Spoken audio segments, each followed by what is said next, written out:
கோவையில் பள்ளி மாணவர்கள் இணைந்து நடத்திய விழிப்புணர்வூட்டும் பேரணி. குழந்தைகள் மீதான வன்முறைக்கு எதிராக குரல் கொடுத்த கோவை வித்யா மந்திர் பள்ளி மாணவர்கள். ஒவ்வொரு குழந்தைக்கும் பாதுகாப்பான மற்றும் அன்பான சூழலை உறுதி செய்ய வேண்டியது நம் சமூகத்தின் மிக முக்கிய கடமையாகும். இதனை வலியுறுத்தும் நோக்கில் கோவை வித்யா மந்திர் பள்ளி சார்பில் குழந்தைகள் மீதான வன்முறைக்கு எதிரான ஒரு மாபெரும் விழிப்புணர்வு பேரணி நடைபெற்றது. ஒவ்வொரு குழந்தையும் பாதுகாப்போம், குழந்தைகள் மீதான வன்முறையை தடுப்போம் என்ற வலிமையான முழக்கத்துடன் பள்ளி வளாகத்திலிருந்து தொடங்கிய இப்பேரணி பிருந்தாவன் கார்டன் பகுதி வரை சென்றடைந்தது. மாணவர்கள் தங்கள் கையில் விழிப்புணர்வு வாசகங்கள் அடங்கிய பதாகைகளை ஏந்தி தமிழ் மற்றும் ஆங்கிலம் ஆகிய இரு மொழிகளிலும் முழக்கங்களை எழுப்பியவாறு வீதிகளில் அணிவகுத்து சென்றனர்.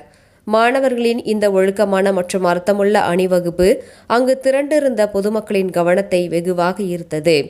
வன்முறையின் அறிகுறிகளை எவ்வாறு கண்டறிவது, பாதிக்கப்பட்ட குழந்தைகளுக்கு எவ்வாறு ஆதரவளிப்பது மற்றும் பாதுகாப்பான கலாச்சாரத்தை எப்படி உருவாக்குவது என்பதை மிக எளிமையாக மக்களிடம் கொண்டு சேர்த்த மாணவர்களின் இந்த நேர்மையான முயற்சி பொதுமக்கள் பலரும் பாராட்டினர்.